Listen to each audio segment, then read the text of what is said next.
Joining me now is Bastille frontman Dan Smith. Dan, good morning. Welcome back to the show. How are you?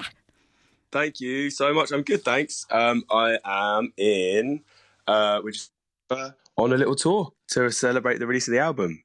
And how are you feeling at the moment? It's nice to be able to chat new music, being on tour.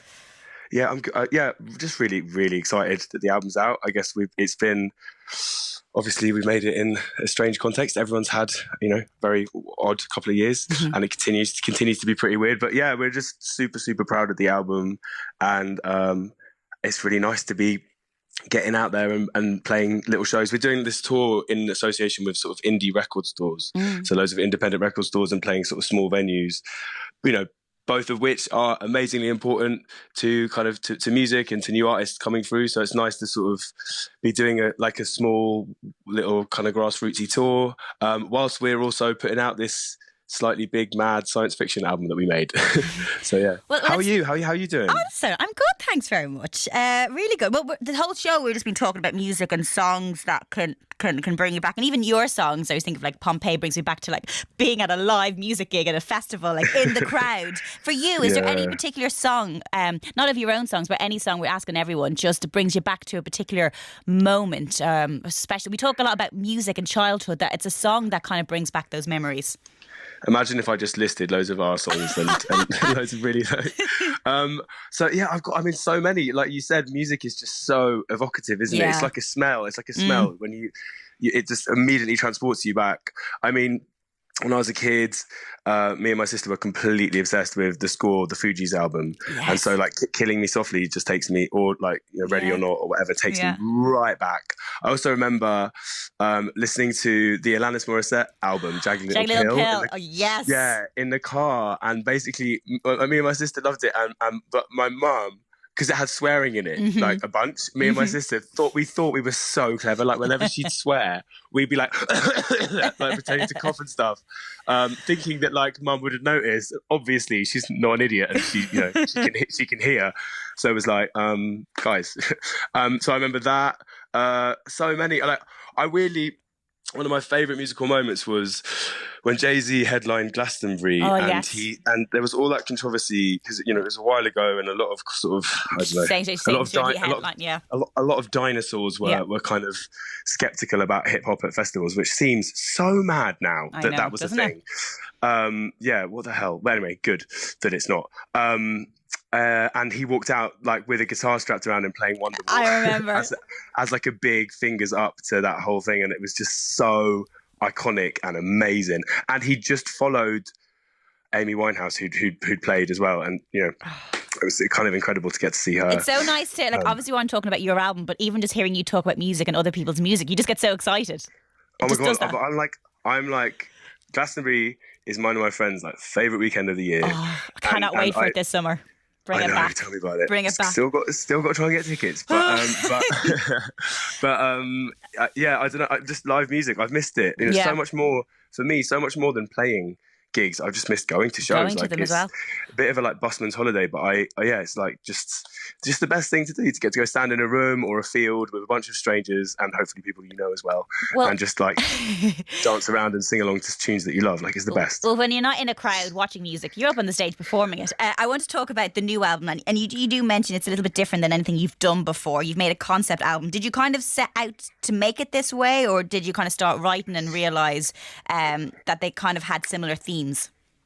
Yeah, so a bit of both, really. Our last album, Doom Days, was also a concept album. It was about a sort of a night out with the apocalypse happening outside, and it was sort of all about shutting the curtains and trying to avoid it by just having a big night with your mates. So we'd sort of like dipped our toe in the concept album water with that, and then with this one, I started writing a bunch of songs, and it was all about sort of escapism and dreaming and the different things that we do as people, like consciously or subconsciously, to kind of avoid reality and avoid our lives for a bit, like films, books, video games, dreams, daydreams, night dreams, whatever. And I guess we made this massive body of work, and then as going through lockdowns and stuff, kind of separated out the songs that felt more kind of tech future leaning, and just I guess we decided it was going to be a sci-fi.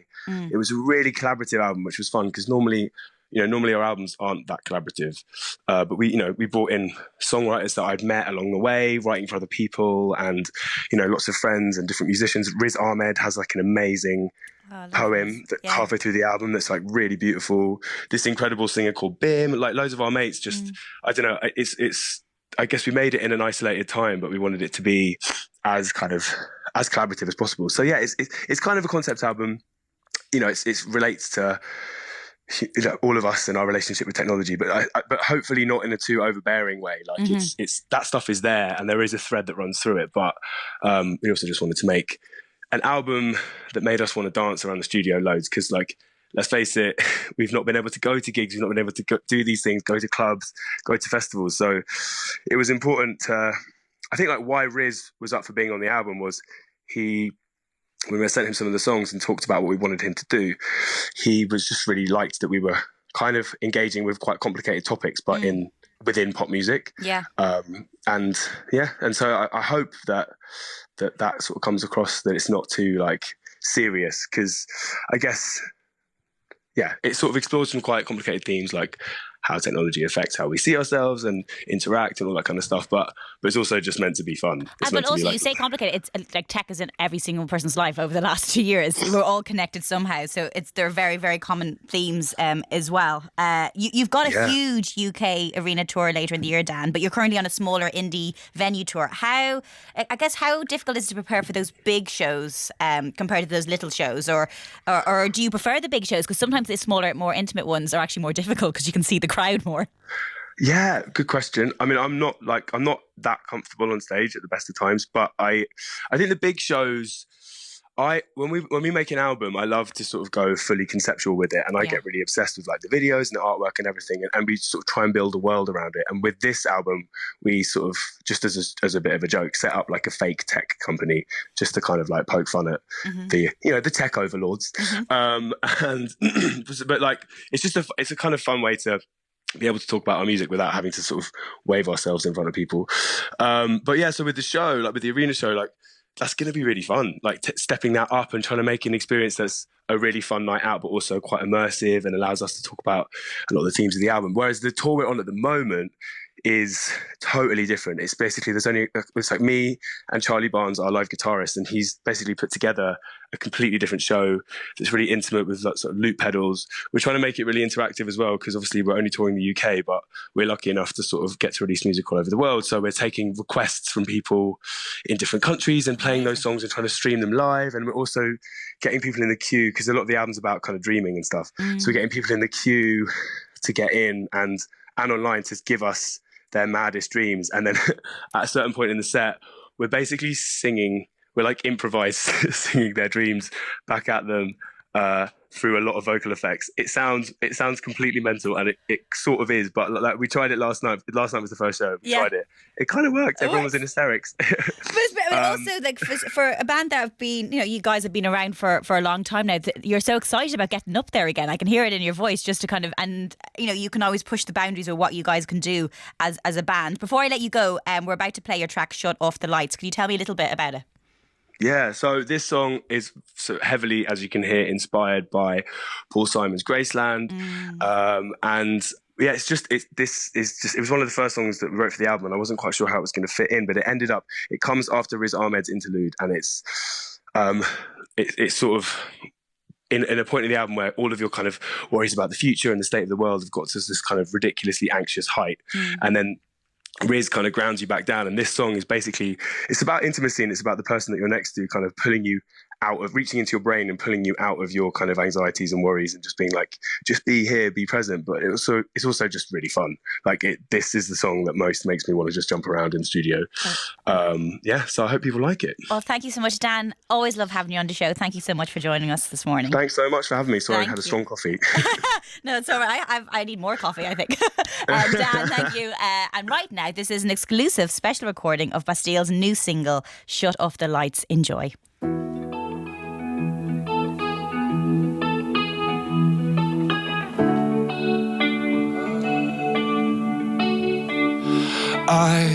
I'm lost in my head again. Time traveling, running away with darkness, my only friend.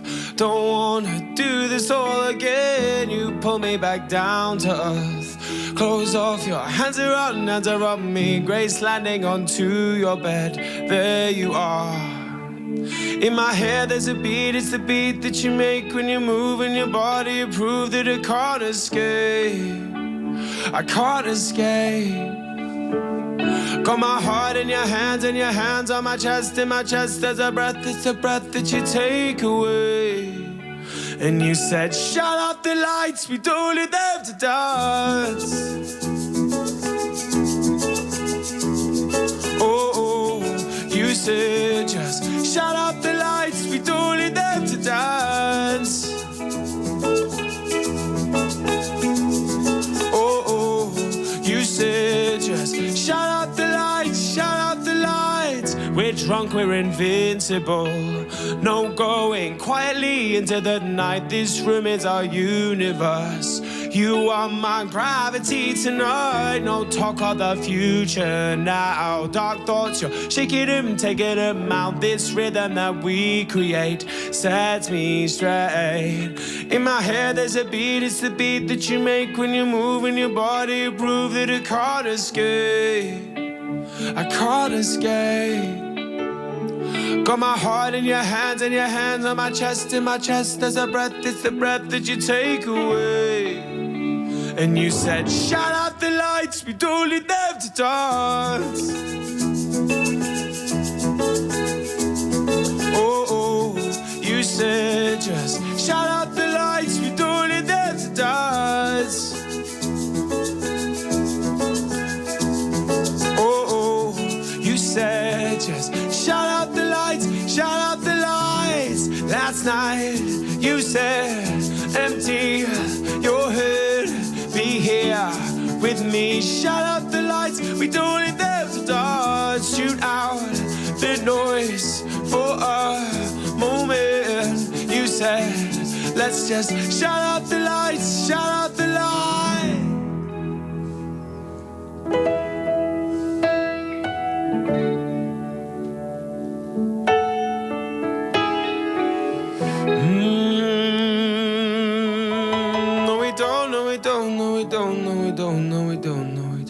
Shut off the lights.